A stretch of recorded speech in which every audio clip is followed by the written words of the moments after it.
प्रभु तेरी बहुत मौज है, तूने मुझे आज अपनी कृपा से नवाजा, तूने मुझ पर कृपा करी, कल फिर से मुझे ऐसी ही ताकत देना, कल फिर से मुझे इस योग्य बनाना, मैं तेरी दया का पात्र बन सकूं। तो दूसरी बात स्वामी जी ने कहा, रोज करना पड़ेगा, रोज स्वामी जी की बात को दिल में बसाना पड़ेगा। ऐसा मत करना एक दिन किया दूसरे दिन नहीं किया। अभी पिछले दिनों मेरे पास एक भाई आए, कहने लगे भैया जी नाम दे दीजिए, आज ही नाम लेना जरूरी है। मैंने कहा ऐसा क्यों? कहने लगे फिर हम पता नहीं आ पाए कि नहीं आ पाए। मैंने कहा अगर तुम आ ही नहीं पाओगे तो नाम लेके क्या करोगे? अगर तुम एक ही दिन का इसे सौदा समझे, अगर तुम्हें लगा आज आए नाम लिया और छुट्टी हो गई, खूब बड़ा हमने पुण्य कर्म कर लिया, अब बाकी का जीवन हमें कुछ नहीं करना है, तो फिर नाम ना लो भाई। अगर नाम लेना है तो तुम्हें जीवन समर्पित करना होगा, तुम्हें अपने आप को गुरु के चरणों में जोड़ना होगा।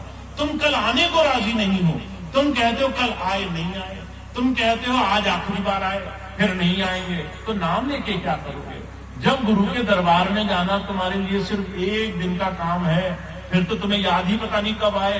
तब आए जब परमात्मा कभी तुम्हें किसी विषम परिस्थिति, किसी भी मुसीबत में डाले, तब तुम दौड़े दौड़े आओ, वरना तो तुम भूल ही जाओगे। तो नाम लेके क्या करोगे? ये रोज उस प्रभु को याद करने का विषय है। हम उस मालिक को भूले नहीं। इस संसार सागर में हर रोज के इस बहते बहाव में हम उस प्रभु की मौज को न भूलें, हम उसकी कृपा के पात्र बनना चाहें। हम हर रोज उससे पुकार प्रार्थना करते रहें, हे प्रभु मुझे अपने योग्य बना, हे प्रभु मुझे ऐसा बना कि मेरे जीवन में जो प्रकाश हो उससे लोगों के जीवन के अंधकार दूर हो जाए, मेरे अंदर जो तेरा प्रेम प्रकट हो उससे लोगों के अंदर की नफरतें मिट जाएं, मेरे अंदर जो अच्छाई आए लोग बुराई छोड़ बैठे। मुझे ऐसा बना, मुझे अपने इस काबिल बना। तो जो कहा करते थे, दूसरा नियम स्वामी जी ने रखा, निरंतरता, रोज करना। अगर एक दिन करोगे और 10 दिन नहीं करोगे तो काम नहीं बनेगा। तीसरी सबसे बहुत सुंदर बात जो मुझे लगती है, स्वामी जी ने कहा पात्रता, पात्र बन जाना। अगर कई बार हम अपने बच्चे को डॉक्टर बनाना चाहते हैं, जब डॉक्टर बनाना चाहते हैं तो हम कहते हैं कि बच्चा डॉक्टर कब बनेगा? जब डॉक्टरी की परीक्षा पास करेगा। अब हम जिद करके बैठ जाएं कि हम घर में ही रखेंगे बच्चे को, हम उसको पढ़ाएंगे नहीं, तो क्या वो डॉक्टर बन जाएगा? डॉक्टर नहीं बनेगा। हम कहें इंजीनियर बनाना है पर हम इसको स्कूल नहीं भेजेंगे, इसको हमें फौज में भेजना है पर हम इसको वर्जिश नहीं कराएंगे, हमें जो है इसको साइंटिस्ट बनाना है पर हम इसको विज्ञान नहीं पढ़ाएंगे। हमको बच्चे को बनाना तो सब कुछ है पर हम इसको कुछ करने नहीं देंगे।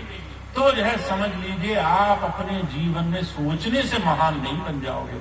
अभी 2 दिन पहले मैं देहरादून की तरफ था, एक भाई आए मेरे पास, कहने लगे भैया जी हमारा लड़का 12वां पास कर गया, अब इसको पढ़ने के लिए हम बाहर भेजना चाहते हैं। हमारे गांव कस्बे में बड़ी पढ़ाई का स्कूल नहीं है, पर जो है दादी कहती है इतनी दूर न जाने दो, हमारा मन कैसे लगेगा, हमारा दिल कैसे भरेगा, हम बच्चों को देखेंगे नहीं तो हमारा गुजारा कैसे होगा।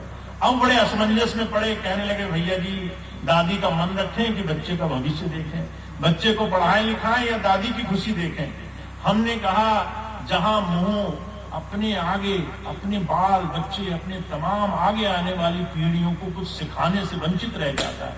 मेरा मुंह अगर तुम्हें बांध ले, अगर मेरा प्रेम तुम्हें रोक ले, मैं कहूं मैं तुमसे प्यार करता हूं तो मैं तुम्हें जंजीरों से बांध दूंगा ताकि तुम बस मुझे दिखते रहो, मेरे आंखों के तारे बने रहो, बस तुम न कहीं चले जाना, तो क्या होगा?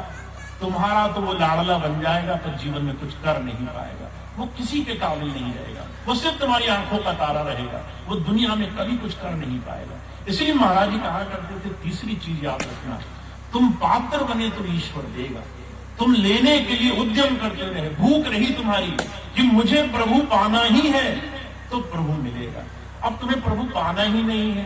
हुजूर कहा करते थे, जिसके हृदय में शुक्र नहीं, जिसके हृदय में धन्यवाद नहीं, जो उस प्रभु की दया